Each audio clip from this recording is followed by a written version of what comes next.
Pozdravljeni. Kdo bo lahko zamenjal ekipo v naslednji sezoni?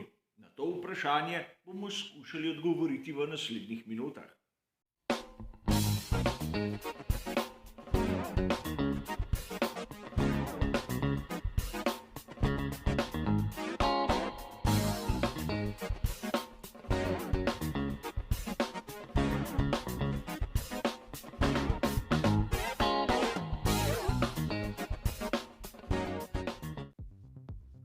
Verjetno bo marsikdo izmed vas malce čudno pogledal, namreč sezona 2022 se je komaj začela in mi se že pogovarjamo o onih menjavah, ki se bodo lahko zgodile v sezoni 2023. A pred kratkim sem zasledil to enkratno grafiko, ki nam prikazuje tudi, kdaj se pogodba voznikom izteče. To je izjemno pomemben podatek. Namreč vidimo lahko, da kar nekaj voznikov ima pogodbo do konca sezone 2022.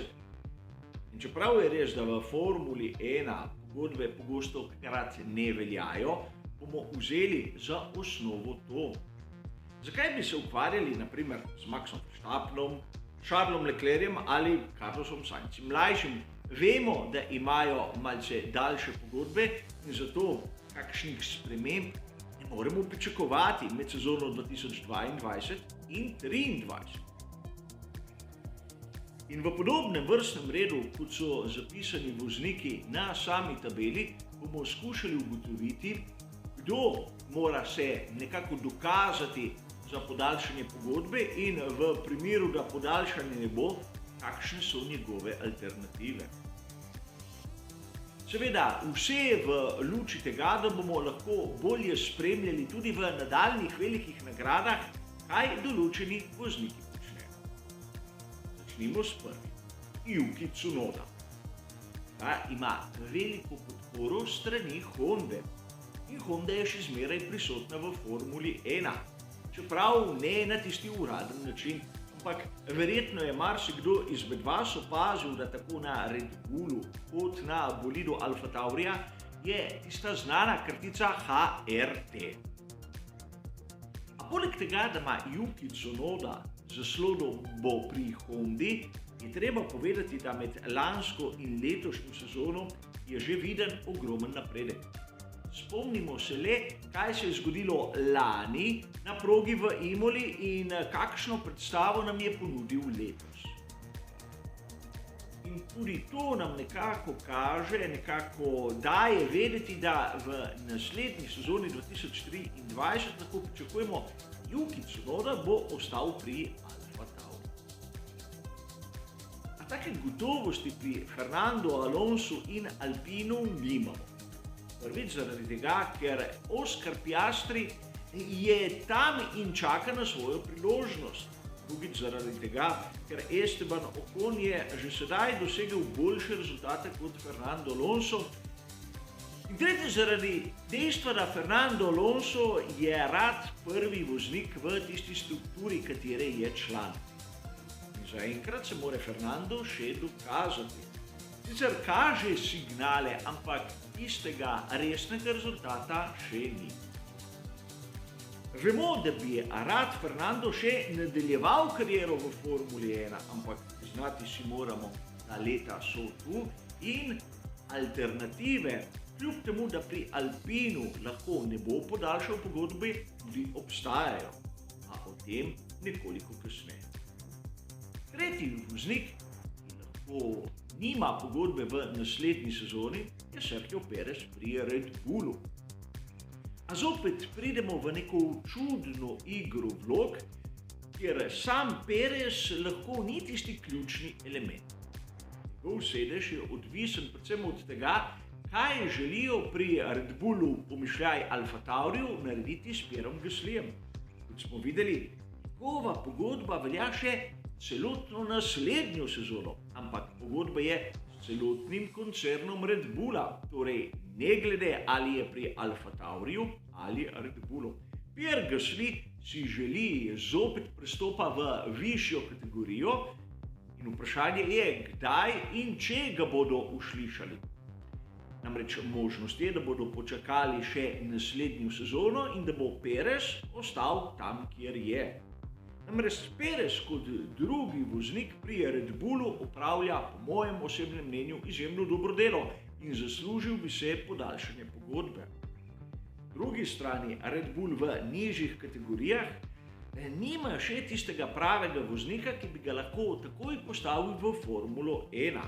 Tu bi rad omenil v Formuli 2, da imajo izjemno obetajočega voznika, govorim o Haugnu, pa še ni dozorel, rabi drugo sezono te nižje kategorije, da bo lahko razvil svoj potencial.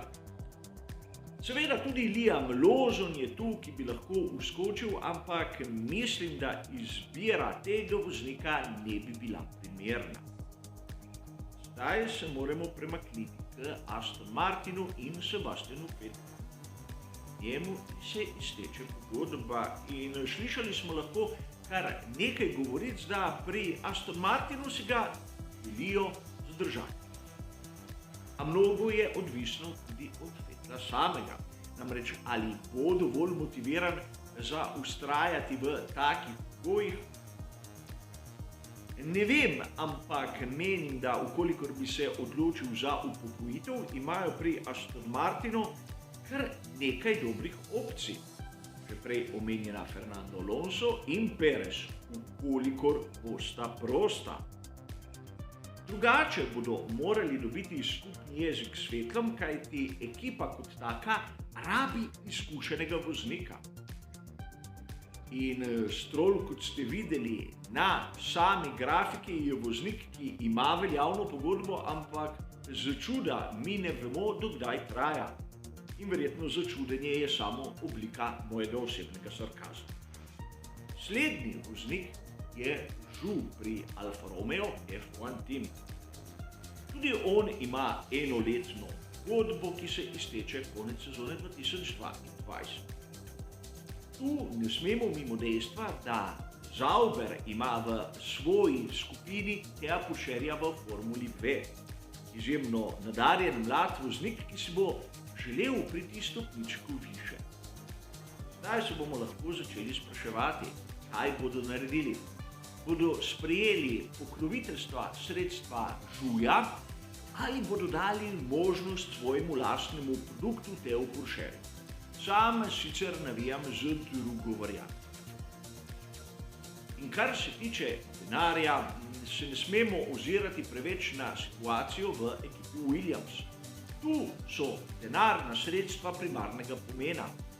Po Latifiju kot Albonu teče pogodba konec sezone 2022. In sedaj, prepričan sem, da ukolikor Latifi si bo želel ostati v Formuli 1 in bo imel finančno ozadje, se tu ne bo spremenilo kaj dosti, ampak da ne bo pomot. Sam Latifija ne štejem kot izjemno poraznega voznika. Seveda trudi se narediti najboljše in ko je imel priložnosti doseči točke, jih je tudi dosegel. A tu obstaja neka druga možnost, namreč pri Alpinu smo omenili Piastrija.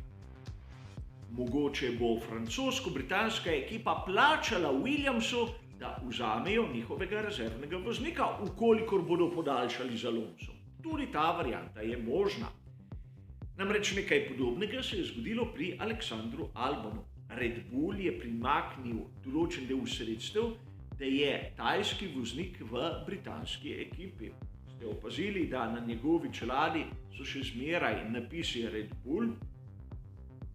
A Albon v Formuli 1 ima po mojem osebnem mnenju podobno vlogo, kot jo je imel Kvyat. Kolikor bi si pri Red Bullu, naprimer, želeli pretrgati sodelovanje z Perezom, kolikor bi Gasly prišel v Red Bull, bi lahko Albon namesto njega uskočil v Alfa Tauri, poleg že omenjenega Tsunode. In to je neka rezervna možnost, ki zmeraj obstaja, ampak videli bomo, kaj se bo zgodilo v prihodnosti. Albon je že pokazal, da si Formulo 1 zasluži, ampak lahko bi si tudi želel malo boljšega bolida, kot je Alfa Tauri. koncu na tabeli vidimo, da je zadnji voznik, ki se mu pogodba izteče v sezoni 2022, Mick Schumacher. Vemo, da kakšnih opcij pri skuderiji Ferrari v naslednjih sezonah nima. Za enkrat na začetku sezone 2022 njegovi rezultati niso bleščeči, torej njegova prihodnost je v bistvu odvisna od njegovih podpornikov in tu govorim o Ferrari Driver Academy, ki premakne kar nekaj sredstev, da ima mladi nemški voznik dobesedno sedež. Seveda niso mi jasni načrti skuderije Ferrari z Mickom, ampak kakšnih drugačnih opcij kot ekipe Haas v naslednjih sezonah nima. In samo na njem je, da bo začel dosegati tiste rezultate, ki mu bi lahko odprle vrata pri skuderiji Ferrari ali tudi kakšni drugi ekipi, ampak o tem se bomo pogovarjali, ko bo čas za to. Vidimo lahko, da poglavitni voznik v tem delu sezone in tiste odločitve, ki bodo lahko spremenile marsikaj, so vezane predvsem na Sebastiana Vettela. Namreč, kolikor si on odloči podaljšati pogodbo, bo zaprl marsikatero možno kombinacijo. Kolikor si on nekako odloči iti v pokoj, bodo imeli mnogi drugi vozniki opcije, bodo za seboj kot domine odprle variante, ki sem jih skušal nekako opisati, ali pa še kakšne druge, na katere nisem še niti pomislil. Za enkrat, za tisto, kar nas zanima, za tiste voznike, na katere moramo biti pozorni v tej sezoni, bo to vse. Hvala za vašo pozornost ter seveda nasvidenje.